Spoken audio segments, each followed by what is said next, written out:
po dito sa CIA with PA. Narito na po tayo sa Kuyalan, Ate Pia. Yes o no? Narito po ang ating mga katanungan. Kuya Alan, Ate Pia, meron akong kumare na nag-aalaga ng batang iniwan sa kanya ng kaibigan niya. Makakakuha ba siya ng benepisyo ng solo parents kahit hindi niya kadugo ang batang inaalagaan niya? Yes or no? No, kasi dapat ikaw yung magulang o ikaw yung legal guardian o ikaw yung foster parent o kaya adoptive parent, no?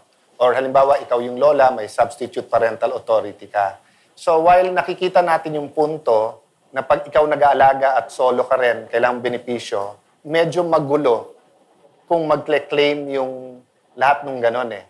So ang wisdom ng legislature, in-enumerate niya yung requirement bago o kung sino ang pwedeng makakuha na sigurado ang gobyerno na siya talaga ang nag-aalaga, siya nagke-care at siya yung nagsusupport dun sa bata. And that solo parent siya.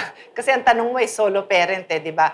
Possible kasi, dagdagan ko lang, na may ibang paraan na tulungan yon, but not through the Solo Parent Act. So ang kasagutan ay no!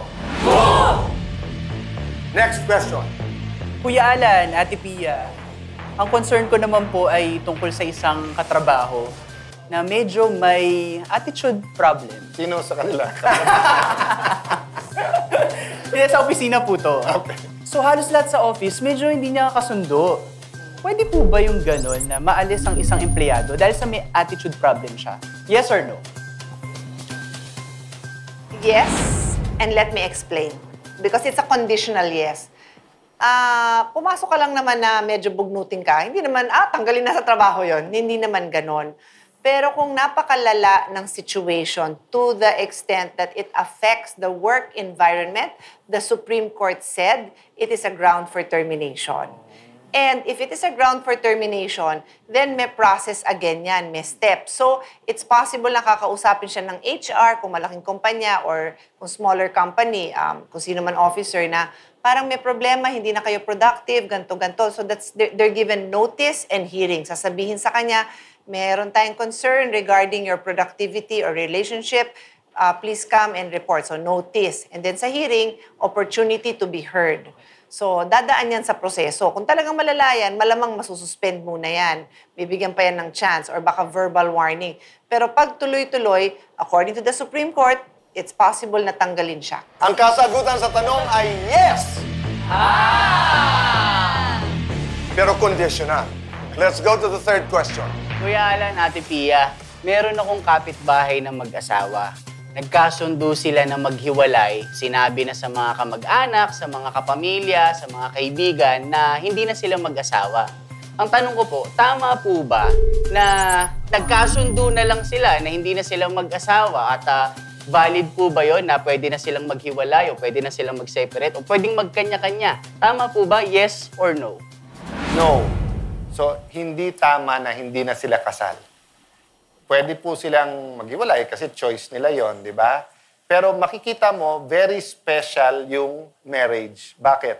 Sa lahat ng kontrata, ito lang yung permanent. Kung titignan nyo yung definition ng marriage, it's a special contract of permanent union. So yung state o gobyerno, meron pong stake sa pamilya. Kaya ayaw niya na temporary ito o may renewal or may hiwalayan at least, no, dun sa kontrata. Answer to your question is no! Boom! Next question. Kuya Alan, Ate Pia, so meron po kasing tindahan malapit sa school namin na nagbebenta ng vape. Ngayon, totoo po ba na bawal daw po magbenta ng vape malapit sa mga eskwelahan? Yes or no? The answer is yes. Bawal talaga within 100 meters. Pero sa totoo lang, ang pinaglaban ko dyan, dapat more than 100 meters. Kasi ang 100 meters, kayang takbuhin ng 30 seconds or 1 minute. Ano ba naman yung utusan mo yung bata, di ba? Na bumili dun sa kakanto. So pinaglalaban ko sana, mas malayo pa sa 100 meters. Pero ang nasa batas, 100 meters, bawal. At nakakalungkot, Kuya Boy, pinayagan yung 18 years old.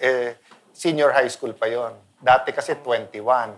So, paurong tayo. When I say, yung 18. pag sinabi ni Alan na dati, nung Speaker of the House siya, ang nilaban namin at naipanalo namin, you have to be 21 years old para maka-access ka ng vapes. So napoprotection na natin yung mga high school na hindi mo na ma-influensahan ng basta-basta. 17 bawal, 18 bawal, 19 bawal pa rin, 20 bawal pa rin. Kaya lang, ang lobby ng sigarilyo ay matindi. So nabaliktad yung batas na yan ng sa loob lang ng halos 1 taon. Ang kasagutan ay yes. Last question. Kuya Alan, Ate Pia, meron akong kaibigan, may utang sa akin, napakatagal na. Dami niyong kaibigan, Opo. kapitbahay, kamag-anak, Susulitin ko ka-opisina. Susulitin ko ng magtanong, dami ko natututunan eh.